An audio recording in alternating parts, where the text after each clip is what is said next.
Hello, everyone, and welcome back to another episode of Allison's Corner. Of course, I am your host, Allison, and I'm flying solo today. I feel like we've just had like a lot of back to back guests, and I just wanted to talk to y'all one on one, give y'all some of my personal life updates, and just pretty much check in. So it's me, my iced coffee. I'm repping my alma mater, Georgia Southern. Go Eagles. At the time of this recording, they did lose yesterday's game, but my Eagles will make a comeback hopefully next week. But yeah, we're just here, we're chilling, and I just want to update y'all about what's going on in my life. We have a lot to unpack, but I've listed everything in three categories. So we have health, professional, and personal. Those are our three categories for today. And we're just going to go through them one by one. So our first one is health. That's our first one.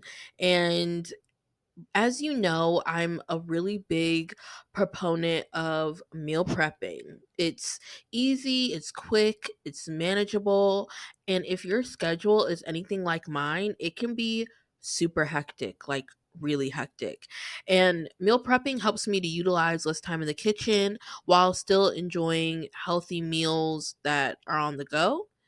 And I need that because my life can get so crazy that oftentimes cooking is the last thing that I want to do. And as y'all already know, I hate cooking. So being in the kitchen is not the most enjoyable pastime for me. But I'm also someone who's into convenience, and I will always pay for convenience every single time. So right now, I'm pretty much looking at hiring someone or having someone who is really good at meal prepping who can prep my meals for me, because remember, again, I'm not the girl who likes to be in the kitchen, but having someone else who is able to do that instead will make things so much better. So if you are someone who meal preps, or you know of someone who can, who's like a professional chef, do not hesitate to slide in my DMs. Trust me, I will be more than grateful because I need all the help I can get right now in this season. Also, a couple of episodes ago, we had Evan. She came on to speak about her journey of finding joy in movement. And joy in movement for me is something that I have been very intentional about this year. So for me, I have my walking pad and I walk every morning, probably about like 30 to 45 minutes a day. I just pop on my AirPods, I tune everything out. I'll listen to like some music, another podcast, an audible book, just something so that I can just concentrate for those 30 to 45 minutes and knock out whatever it is that I need to do while I'm on that walking pad. But now I think I'm ready to challenge myself a little bit more. So I've been on Amazon looking for those weights, those sets of weights that you can use. They're really, really good if you want to use them. I think they're called dumbbells. Yes. But I really want to get into yoga sculpt. So as you already know, I'm someone who's already into yoga, big advocate supporter of everyone doing yoga. I think it is life changing, honestly. But yoga sculpt is yoga meets weights pretty much. And I'm getting older and I want to build a little bit more muscle, and I want to incorporate more movement into my everyday, and I feel like that would be a great segue into doing so. So I'm hoping this will kind of be the catalyst that will allow me to reach some of my fitness goals this year and just become more confident in my body's ability to do hard things. I am not a gym girly. Y'all already know this. I am not a gym girly. I don't like the gym. I find the gym to be very intimidating. I'm very self conscious when I'm in the gym. So, doing these things in the comfort of my own home has allowed me, number one, to become more comfortable with myself and just becoming more comfortable overall in my body and how I look and in being a better me health wise. Next, we have professional. So, I joined a mentorship program at work that is exclusively for Black women, and I absolutely love it. It is very rare to say that I enjoy my company, I enjoy my coworkers, and I enjoy the work that I do on a daily basis because that is something most people they can't say. However, as a Black woman, there are things that still take place, and I am very much big on advocating for yourself in the workplace.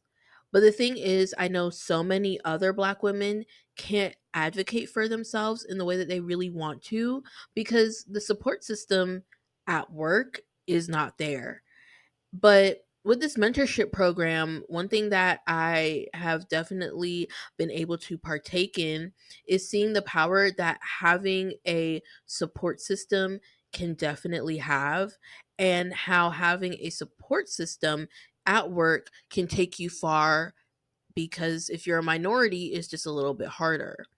My mentor is a fellow Black woman who is the director of a department. And in our meetings, I tell her all about my frustrations and I just get practical advice on how to combat those things, and it gives me the space to be me. And as we know in corporate America, that is a rarity, but it is one thing that I'm most thankful for. I don't know about you, but I have worked at companies where I've gone in entry level position and I've seen Black people or people of color only stay at that entry level position. They don't promote up. They just stay there, and the people who do happen to get promoted 9 times out of 10 are white people. And that shows that that company is not investing in my well-being or in the well-being of others who look like me. And I know my time at that company is limited. So, with this company that I currently work for, and with the help of this mentorship program, what this enables me to see is that another Black woman who is in a position, a managerial position that is a director level or seeing somebody on a C-suite level or just all of that is really helpful in understanding where I can go within this company, and if not with this company, where I can go in the next 5 years or 10 years or wherever the trajectory overall that I want to see in my career to take place. And last but certainly not least, we have personal. And honestly, most of my personal pursuits this last couple of months have been with the podcast. We recently launched on YouTube. We're looking into expanding more as we go into the next year. And I'm praying that all of the blessings that we have received so far continues. But another recent development that has happened in my life is that I have decided to go back to therapy. And it's been over 2 years since my last session with my last therapist. And truth be told, I was very hesitant in going back. If I even want to be a little bit more honest, I felt embarrassed that I couldn't get my life together or didn't have a basic understanding or concept of what was happening in my life at the time. But I realized where I am now and where I was 2 years ago, they're different. There's nothing wrong with that. And I'm growing and changing and evolving as a person. And as I'm growing, learning, and changing and evolving, if I need more tools to make things better for me to grow, why would I not utilize them? So, for me, what makes therapy different this time around is that I do have a male therapist. And all of my therapists before have always been women. And I decided to use a male just because I read his profile. I felt like what he stands for, I align with. And I felt like, hey, why not? If I don't like his style or if I'm unsure, I can always go and find another therapist. And honestly, I'm so glad I didn't let any of my initial judgments about his gender change my mind in still wanting to get help from him, because he has been going in there and really asking me the deep, deep questions that I really need to know about, but also some that I've never even given any thought to, but is important in this point in my life. But I think seeing things from a different perspective as his has opened my eyes in the different ways that I can grow overall. Even to go a little bit further, I identify as Christian. So, all of the therapists before him, I used to have them as well be Christian because my faith is very much important to me and my overall development as a person. However, again, with this particular therapist, he does not identify as Christian.